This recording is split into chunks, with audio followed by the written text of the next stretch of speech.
राजस्थान में बदल गई सियासी समीकरण। राजस्थान में बदल गया चुनावी माहौल। राजस्थान की जनता ने कर दिया बड़ा खुलासा। जनता के सर्वे को देख विपक्ष में डर का माहौल।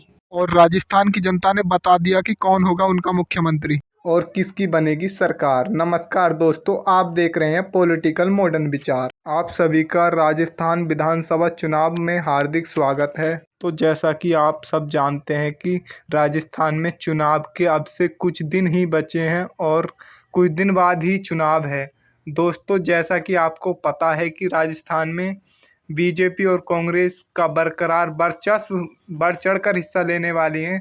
तो चलिए दोस्तों, आपको बताएंगे कि इस बार किस पार्टी की सरकार बनेगी। बने रहिए इस वीडियो में और देखते रहिए इस ओपिनियन पोल को। आपको लास्ट में पता चल जाएगा कि किसकी सरकार बनेगी राजस्थान के अंदर। बने रहिए इस वीडियो में। तो देखते हैं सबसे पहला जिला और आपको बता देते हैं कि राजस्थान में कुल 200 सीटें हैं, जिसने किसी भी पार्टी को पूर्ण बहुमत की सरकार बनाने के लिए 101 सीटों की आवश्यकता पड़ती है। तो चलिए दोस्तों, आपको अब बताते हैं राजस्थान के ओपिनियन पोल के बारे में। तो दोस्तों, सबसे पहले बात कर लेते हैं हम गंगानगर जिले की। गंगानगर जिले में 6 सीट हैं, जिसमें से बीजेपी के खाते में 3 व कांग्रेस के खाते में 3 सीट जाने का अनुमान लगाया जा रहा है। दोस्तों, यहाँ पर दोनों पार्टियों के बीच समान टक्कर देखने को मिलेगी।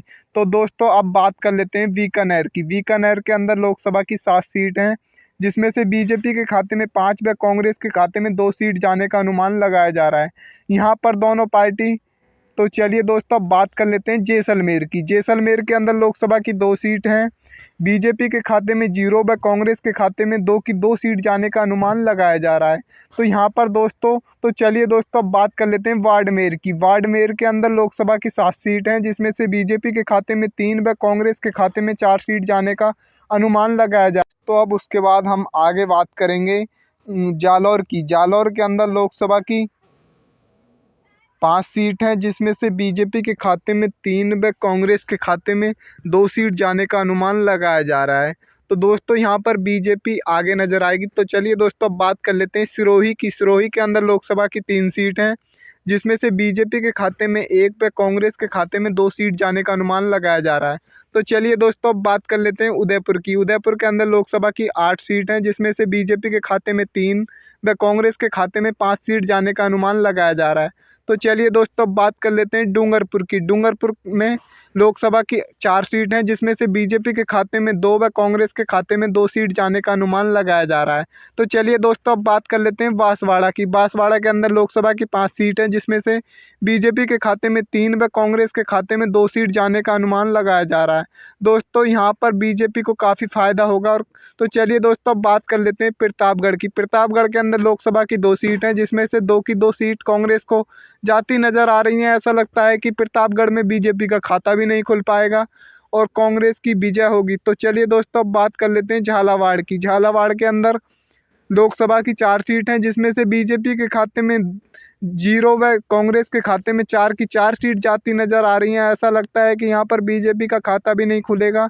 तो चलिए दोस्तों, अब बात कर लेते हैं चित्तौड़गढ़ की। चित्तौड़गढ़ के अंदर लोकसभा की 5 सीट हैं, जिसमें से बीजेपी के खाते में 2 व कांग्रेस के खाते में 3 सीट जाने का अनुमान लगाया जा रहा है। तो दोस्तों, अब बात कर लेते हैं कोटा की। कोटा के अंदर लोकसभा की 6 सीट हैं, जिसमें से बीजेपी के खाते में 2 व कांग्रेस के खाते में 4 सीट जाने का अनुमान लगाया जा रहा है। तो दोस्तों, अब बात करेंगे हम वारा की। वारा के अंदर लोकसभा की 4 सीटें, जिसमें से बीजेपी के खाते में 1 व कांग्रेस के खाते में 3 सीट जाने का अनुमान। तो अभी तक के ओपिनियन पोल का आंकड़ा यह निकल कर आ रहा है कि राजस्थान में कांग्रेस जीत रही है और बीजेपी काफ़ी पीछे चल रही है, जो कि 68 सीटों का आंकड़ा आपको दिखाया। तो दोस्तों, उसके बाद हम बात करेंगे सवाई मानसिंह की। सवाई मानसिंह में 4 सीट हैं, जिसमें से बीजेपी के खाते में 2 व कांग्रेस के खाते में भी 2 सीट जाने का अनुमान लगाया जा रहा है।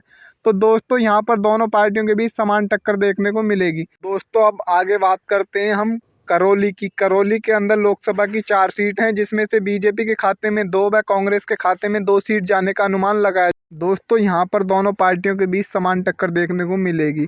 उसके बाद दोस्तों, हम बात कर लेते हैं अब धौलपुर की। धौलपुर के अंदर लोकसभा की 4 सीट हैं, जिसमें से बीजेपी के खाते में 3 व कांग्रेस के खाते में 1 सीट जाने का अनुमान लगाया जा रहा है।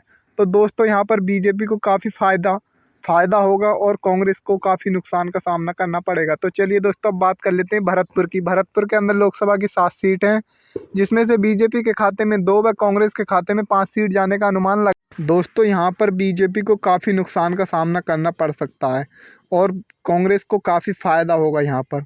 तो चलिए दोस्तों, उसके बाद हम बात करेंगे अलवर की। अलवर के अंदर लोकसभा की 11 सीट हैं, जिसमें से बीजेपी के खाते में 2 व कांग्रेस के खाते में 9 सीट जाने का अनुमान लगाया जा रहा है।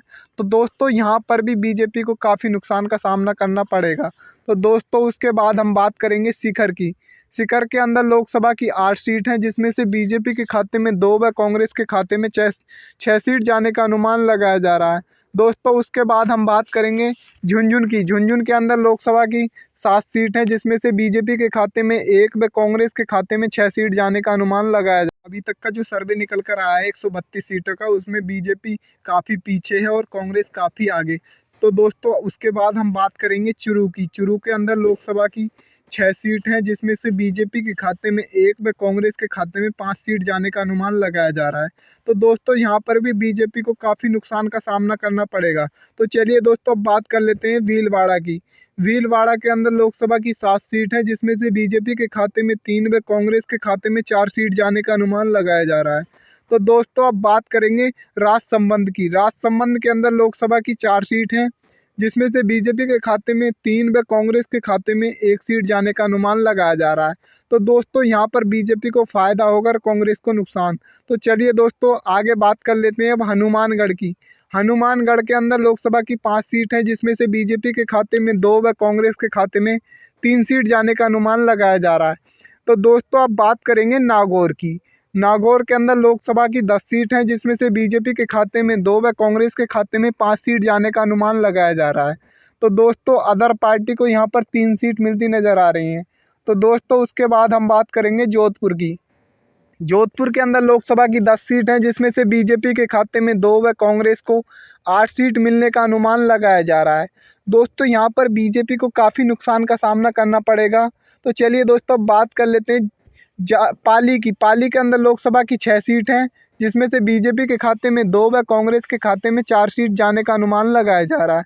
तो दोस्तों, उसके बाद हम बात करेंगे अजमेर की।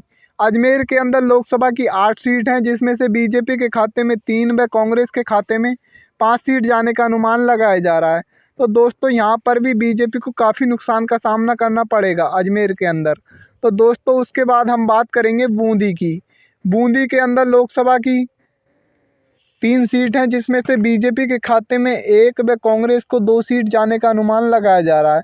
तो दोस्तों, यहाँ पर भी बीजेपी को काफ़ी नुकसान होगा। तो उसके बाद बात करेंगे दोस्तों टोंक की।